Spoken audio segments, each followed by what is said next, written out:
I'm Mike Uyak.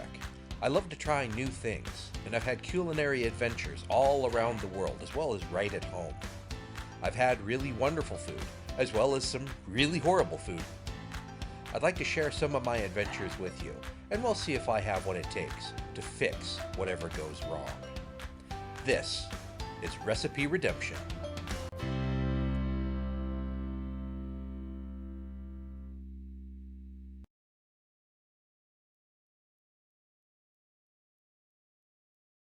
Welcome, Redeemers.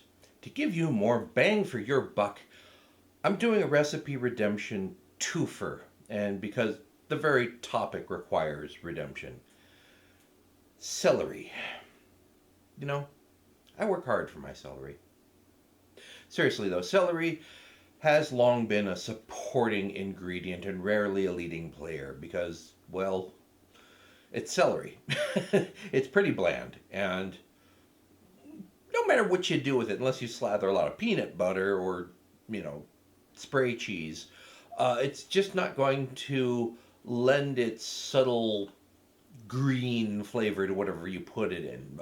But one note does not itself make a symphony. So some folks were heavily invested in celery futures, if there are such things, um, tried to focus more on its health benefits.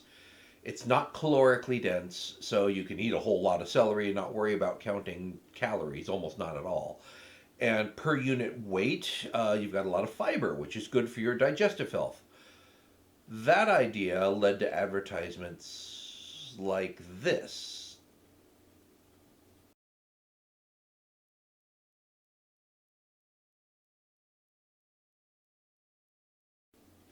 I'm going to give you a moment to process that because I know it's a lot to take in. But still, in order to eat more celery, you either add more of it to things that are already included as an ingredient, which tends to skew the flavor of those things a bit, or you try to create recipes that feature celery as the main flavor. I want to take a look at two of these today. The first being Far East Celery. This features celery baked together with sliced water chestnuts, which is what makes it specifically a recipe from the Far East, pimento, and cream of chicken soup, topped with slivered almonds and breadcrumbs, and then baked. Simple enough. Sounds gross, but we're going to try it. The second recipe is cold soup Nimoy. Yes, that Nimoy. Apparently, Leonard Nimoy and family loved to cook, and this was a favorite, I'm presuming, summertime soup. Cream of celery soup mixed with some raw vegetables and lemon juice. That's pretty much it. It's too simple not to try, so try it we must. Okay, let's start with the cold soup Nimoy. Remember, I'm making only one serving of this, so this is about a quarter of a can of cream of celery soup in an equal amount of water, maybe about a third of a cup, followed by some sour cream, good squeeze of lemon juice, and then here come the vegetables. I have chopped cucumber, chopped green bell pepper, and a pinch of salt. And stir to combine. Now this says to refrigerate this, preferably overnight for best results. Oh, let's not forget the fresh ground black pepper.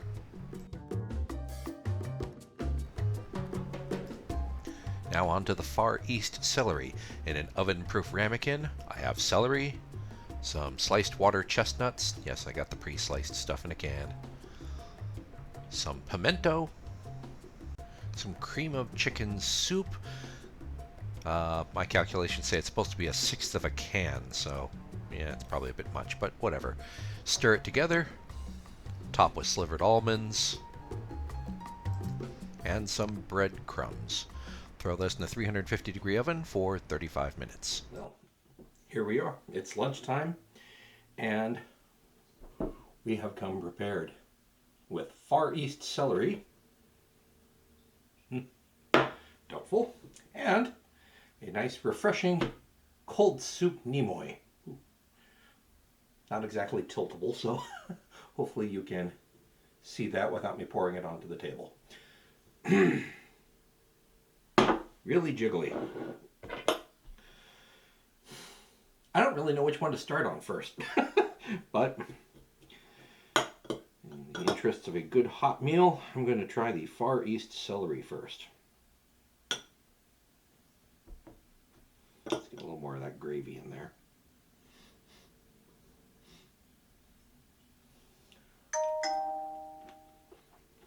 Really?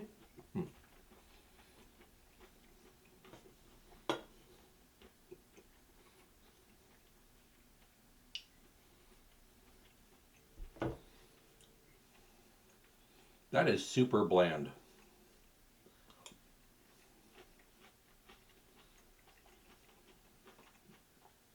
Even for celery, that is super bland. The fact that the first things that I taste, aside from the fact that they're on top, so the first things that I taste, but the almonds are actually the predominant flavor, followed by the water chestnuts, which are not exactly world renowned for having a whole lot of flavor either, but they have more than the actual celery. Let me pick up a piece of celery here.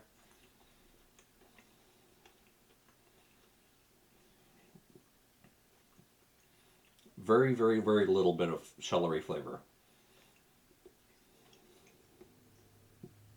The soup actually has more flavor than the celery in this, because all we did was boil it. There's not a whole lot of celery flavor. If this was meant to, I mean, it's in the name of the recipe, Far East Celery. So one presumes the celery is supposed to be the star of the show. And unless the show is, Walter Mitty, it's almost non-existent there, and it's eclipsed by all the other ingredients. It's super bland. Yeah, I'm over it. And now, I'm honestly dreading this. Cold soup Nimoy. Oh, that is so goopy. All right. I can smell the cucumber more than I can the celery or anything, but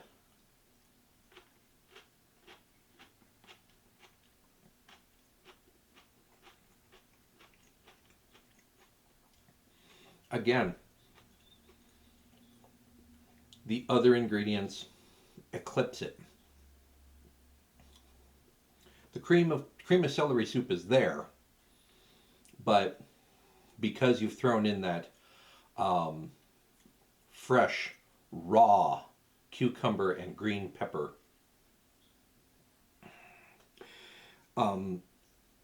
they're the predominant flavor in this soup. And it's still, I can't get over the feeling that I'm eating a cold soup. I'm eating a cold can of creamed soup straight out of the can, essentially.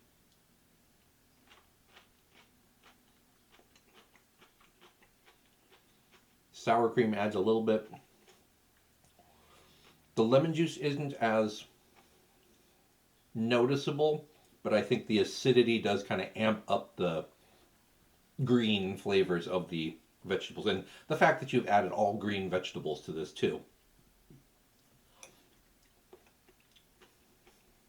If you're used to eating stuff like this, I suppose, but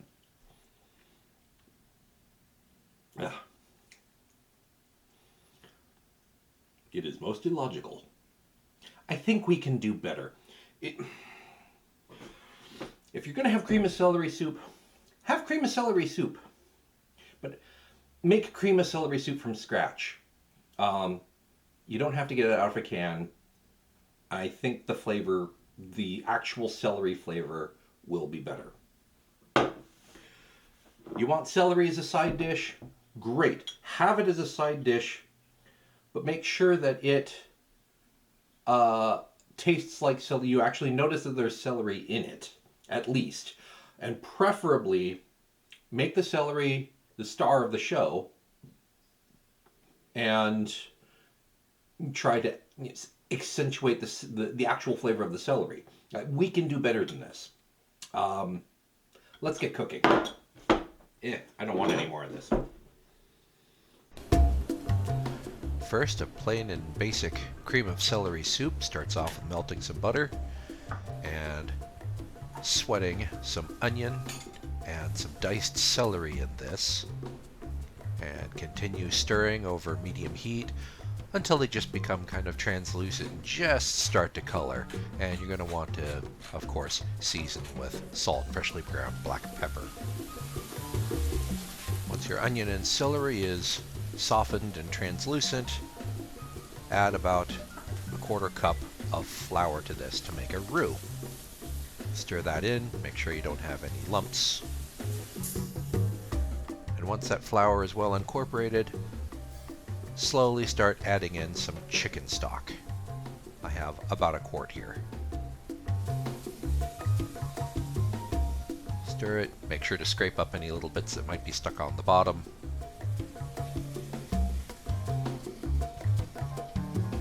And continue adding until it's all incorporated. Then bring back to a simmer.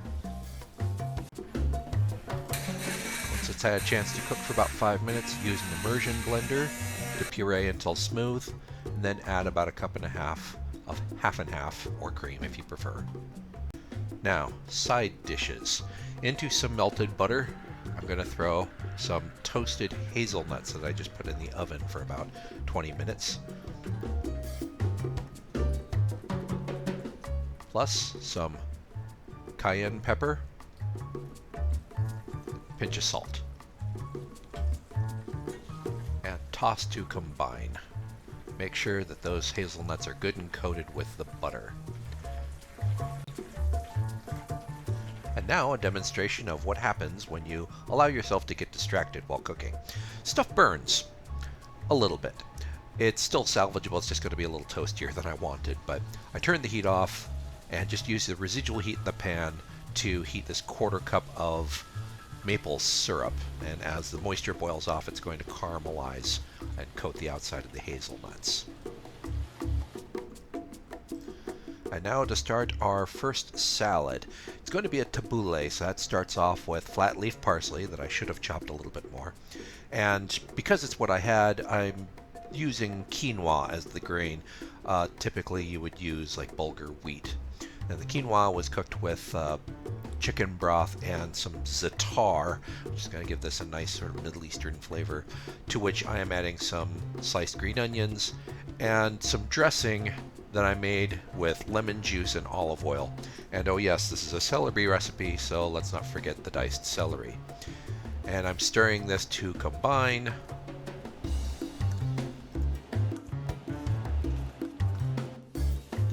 And we're just about ready to plate.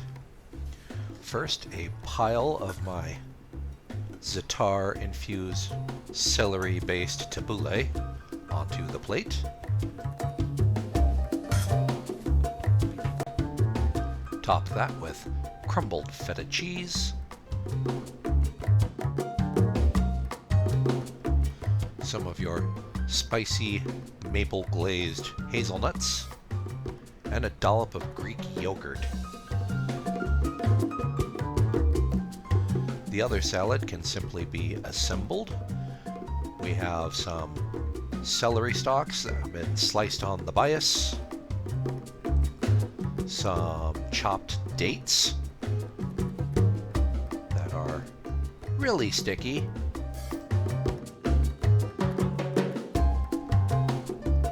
some crumbled blue cheese, which is also surprisingly challenging to get out of the container. Once again, some of our maple glazed hazelnuts, and dressed with the same lemon juice and olive oil dressing. So, cream of celery soup. Homemade. Didn't really take that long either.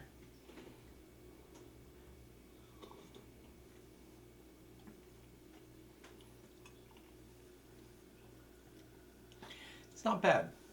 I would probably double the celery. Once again, it kind of gets lost.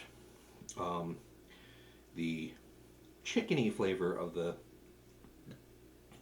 well, chicken stock um, kind of overwhelms any flavor from the celery. There is a nice sort of aromatic element to it, so it doesn't just smell like chicken, chicken soup, but the flavor is still predominantly chicken. And full disclosure, cream of celery soup is not really my favorite flavor of soup anyway. Um, but anything is better than the cold soup Nimoy.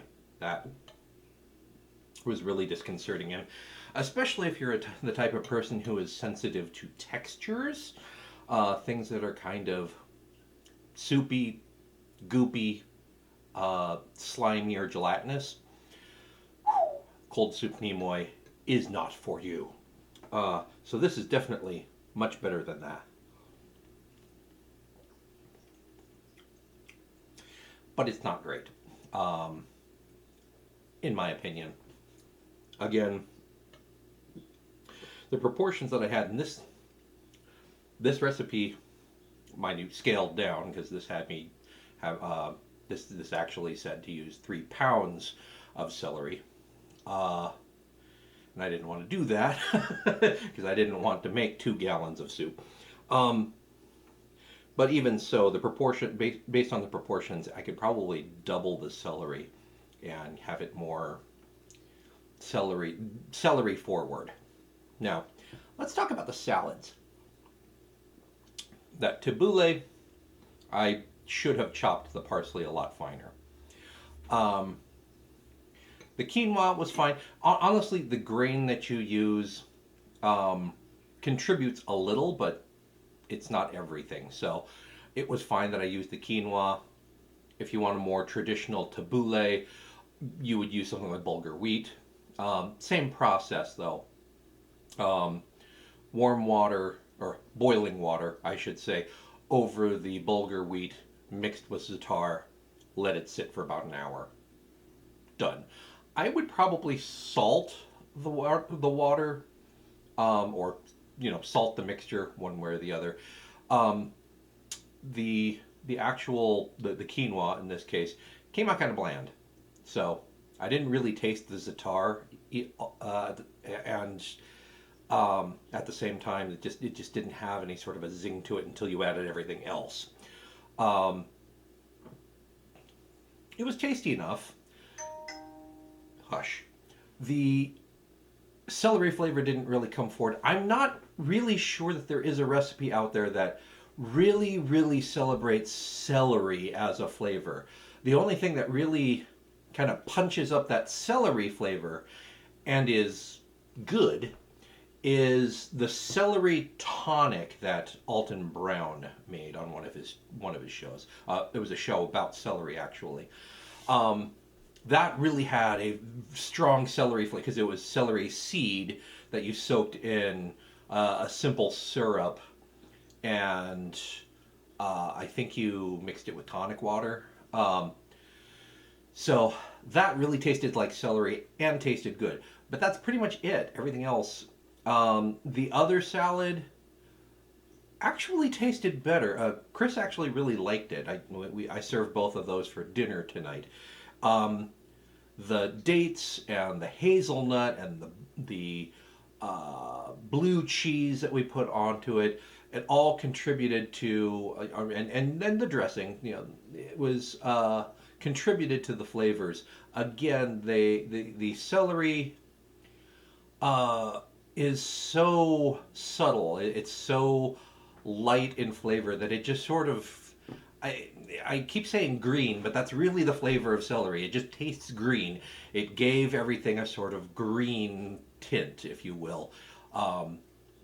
It's not quite like you have synesthesia, but it sort of is. You can only really describe the flavor of celery as green. And it did. But it was a tasty salad. I think there's a lot of things that you can do with celery as sort of a carrier for other flavors, that it doesn't have to be completely flavorless, but sometimes you gain fame as a supporting player. I learned this as a bass since I don't get a whole lot of solos, and you're kind of like the tuba player in a band or an orchestra. Um, the song just doesn't come together without you, but you're very, very rarely going to be at the front. You're always going to be backing up somebody else. And maybe that's okay. Maybe it's okay that you are the best at what you do, and that is as a supporting player. So perhaps that's the lesson to be learned here, that we can celebrate Celery's role as the backup band, as a supporting player that lays the foundation for all the other ingredients to shine. And we take moments like this to fully appreciate that role, because celery doesn't get a whole lot of thanks. So, what do you think? Do you have any recipes uh, that you cook to really celebrate the flavor of celery? Let me know, because I'm struggling to find something that really celebrates it as a main player. But do you have any recipes? And any other supporting players that you think I should dedicate an episode of this channel to. So until next time, I'm Mike Uyak, and I'd like to thank you for watching Recipe Redemption. Bye now.